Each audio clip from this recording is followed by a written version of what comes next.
Welcome to the Deep Dive. Today we're diving headfirst into a really foundational issue for American democracy. We're talking about the right to vote, specifically for U.S.-born citizens who have a criminal record. This whole practice, often called felon disenfranchisement, well, it's about removing voting rights from people convicted of felonies.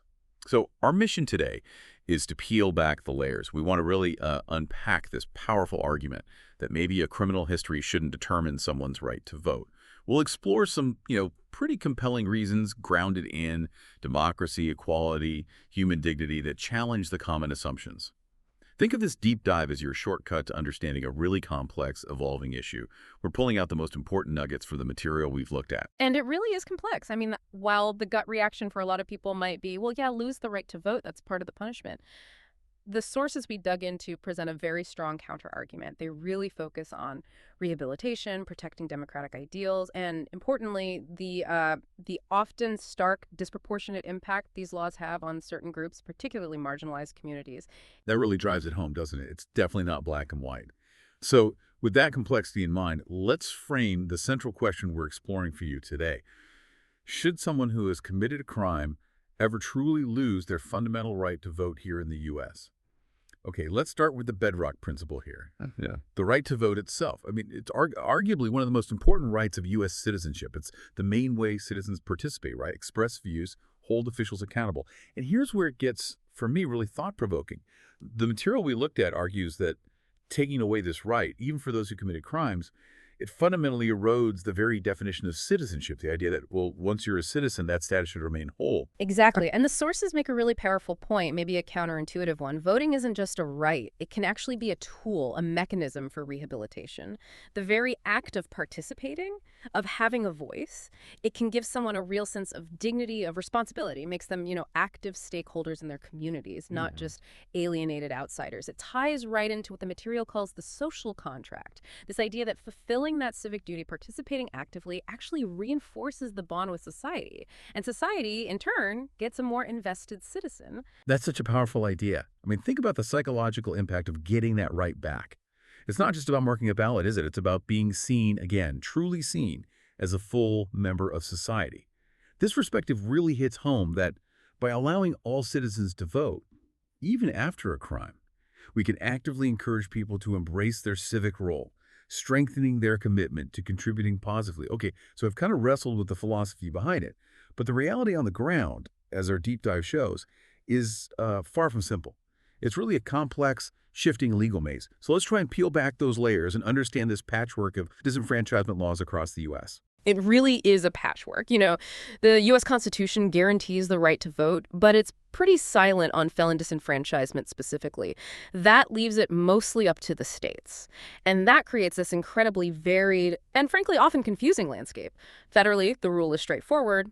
You can't vote while you're incarcerated in federal prison for certain felonies. But importantly, those rights are automatically regained upon release.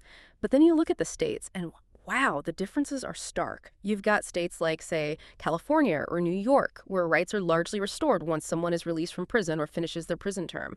Texas's similar rights back after the sentence, parole, and probation are all done. But then you see others, like North Carolina, that require completing every part of the sentence, prison, parole, probation, before rights are back. And then at the other end of the spectrum, you have states like Iowa, which historically had permanent disenfranchisement unless the governor specifically stepped in with clemency. That's a really high bar. Kentucky was similar with permanent disenfranchisement, although, there have been pushes for change there. And Florida, before that big 2018 amendment, had permanent disenfranchisement for felonies involving moral turpitude. Think serious frauds and violent offenses unless you got clemency. But then again, you find states with much more automatic processes. Nevada, for example, automatically restores rights once someone's out of prison and finishes probation. Maryland restores rights automatically just upon release from jail. Simple as that. And some states even get into the weeds based on the type of felony. Or they've changed significantly through executive action or new laws. Virginia's a key example there. Governor Terry McAuliffe issued orders restoring rights to thousands, and then later Governor Ralph Northam signed a bill making restoration automatic upon release. It's constantly evolving. Right.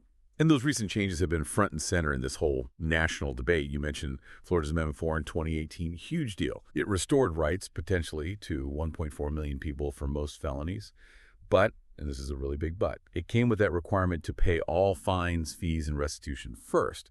That's led to a lot of ongoing legal battles and confusion. And Virginia, as you said, really shows that evolution. From Governor McAuliffe's executive order back in 2016 affecting over 200,000 people to Governor Northam signing that automatic restoration bill in 2021, things are definitely moving. It really creates this complex picture, as you said, and it brings up an absolutely critical question. Who do these laws actually impact the most? Well, our deep dive makes it pretty clear. Disenfranchisement disproportionately affects African Americans, especially in southern states. The material traces this back, historically and systemically. It points out how these laws, particularly in the South, really have roots in post-Reconstruction efforts to suppress the black vote. And sadly, those systemic factors, things like racial bias and policing and the courts, they persist.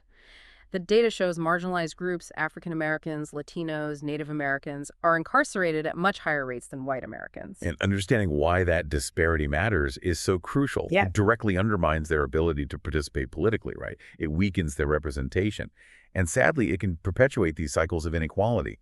The research we looked at really argues that upholding their right to vote is essential to making sure everyone has a voice, regardless of their background or past interactions with the justice system. Exactly. And if you connect that to the bigger picture, the principle of democracy itself, it becomes even more vital. The material argues pretty forcefully that denying the right to vote sends a damaging message, basically, that some citizens just aren't deserving of a voice, and that fundamentally weakens the very foundation of democracy, which really relies on active participation and, crucially, the equal representation of all its citizens. And there's another really important point raised, this idea of the slippery slope. The argument goes, once society accepts removing voting rights for one group, say based on criminal history, well, what's stopping further exclusions, maybe based on economic status or political beliefs down the line? It really chips away at the universality of democratic participation. Okay, so we've walked through the legal maze, the impact on individuals and groups, but what does all this mean for society as a whole? The material we reviewed suggests that allowing all U.S.-born citizens, including those with criminal histories, to keep their right to vote, it doesn't just benefit the individual, it actually adds significant value to the entire community, to all of us. Absolutely. I mean, think about it. It ensures that a wider range of perspectives and experiences get considered in our public life. That inherently enriches our collective understanding, our decision-making. And for those individuals with criminal histories, it provides this really vital path for personal growth, for reintegration. It helps foster a more engaged citizenry and people who feel they have a stake in shaping the future. Yeah, and beyond just representation, their participation can actually do more. It can challenge stereotypes about formerly incarcerated people. It might promote reforms within the justice system itself, shedding light on systemic problems that maybe the rest of us don't see. It sends this powerful message, really, that all voices matter, even those from people who've been through the justice system, and that can spark new movements for justice, for policy change. So to kind of wrap things up here, the core message from our deep dive today seems pretty clear. Preserving the right to vote for everyone, and that includes those with criminal histories, seems to foster a more inclusive, more representative, and just a more dynamic democratic process, one where every citizen's perspective is actually valued and hopefully heard. Right.